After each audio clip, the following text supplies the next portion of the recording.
Hey everyone, welcome back to the Movie Fanatics. I'm Brayden, and today this is my first and my Sunday October reviews. I'm going to be talking about either horror films I like or movies I dislike for almost every single Sunday until the last Sunday. There's something very special coming. Look forward to that. But today I'm going to be talking about one of my favorite action horror monster movies of all time, directed by Neil Marshall, that came out in the early 2000s, Dog Soldiers.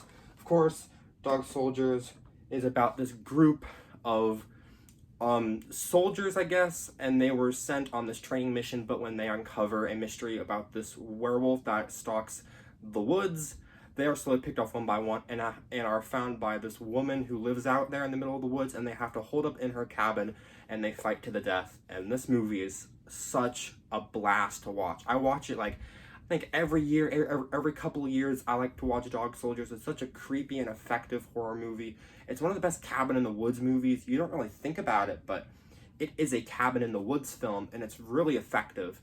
And I just want to talk about some of the movie's strengths as well as a weakness that I find kind of makes it not as good as it could be. But let's talk about the positives first. First of all, this cast of characters, it's very Predator, Aliens-esque, this ragtag group of soldiers, but they have terrific dialogue with each other. Their chemistry is so well done, and they really you buy them as this group of soldiers that are just best buds, and they're on this training mission, and then when things go south, you buy that they really care about each other. And that's one of the best strengths of Dog Soldiers. Is it is Predator-esque, but it's also very effective, and these characters are really good and you care about them, and just the characters all around great, as well as the girl or the woman that they find out in the middle of the woods. She's really awesome. She puts these soldiers in their place, and in the finale, she really steps up. I mean, she's yelling at these soldiers to, move it. Like, she takes control of the situation, and I love their whole dynamic once they get into that cabin and they start, boarding it up, and they have to go on these little small missions outside to, get things. Either they drop something or there's something in the barn that they have to get. And they really it's tense. You're grabbing the edges of your seat in the final, 30 minutes with all this action happening. There's still a lot of suspense, and this is what the movie does really well, and what it shines in is the suspense, the eerie claustrophobia of the woods while being open, but also feeling very confined. It is a British movie, so all these characters are British, but I think that adds to the small town feel, that it's just this small town, and these woods are really condensed and small, and there's nowhere place to really hide from these werewolves that are hunting them.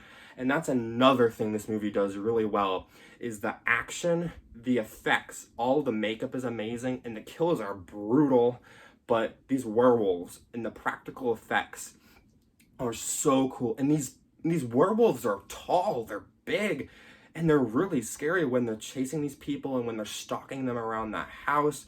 There's lots of great moments with these characters coming face to face with these werewolves. There's tons of terrific action around them. I love the very eerie cold open is really cool. And just going back to what I said, that these kills are brutal. They really make you go, whoa, that just happened and that hurt. and they mix the action with the horror very well, in the same way that Predator does it very, very well, where they mix the action and the horror and the suspense. That's what Dog Soldiers does as well, perfectly. And with all of my praising this movie, I really do like this movie, but it's not a perfect movie, and I'm not going to talk about anything about the plot because I don't want to spoil anything. But there's one thing about that Blu-ray. It doesn't look good. There's no way around this. I know that the movie was shot on very low-budget film and low-budget cameras, and it didn't transfer to the digital age as well. I know that there's a Scream Factory collector's edition that I want to get and kind of compare them, and I heard that that's the best version, but this Blu-ray, it really looks like an upscale DVD that's not really upscaled. It just looks like a DVD. It looks good enough that you can watch it, but there are multiple sequences in this movie that are so dark because there's not enough lighting, and the movie didn't really get a proper Blu-ray transfer. That you're squinting, you're like, what's happening? and it takes me out of the movie a little bit now that I watch it again. But that's kind of the only big flaw with this movie is the Blu-ray transfer. Other than that, I think this movie is a terrific action horror monster werewolf film. It's exciting. I think it's like an hour and 50 minutes. The movie flies by. Great characters you can get behind. You care about these people. You want them to get out of the woods alive. And Dog Soldiers gets an A. And that's Dog Soldiers. Thank you all so much for watching. Look forward to more Sunday, October movie reviews. Next week, of course, I might be talking about No Time to Die if I get to see it, so look forward to that. And as always, guys, thank you all so much for watching. Please make sure to hit that like button, hit that subscribe button, write comments below about Dog Soldiers and this new set that I put together earlier today. And I'll see you next time. This has been Brayden from the Movie Fanatics, signing off. And if you excuse me, I have to go kill some werewolves. Later, guys.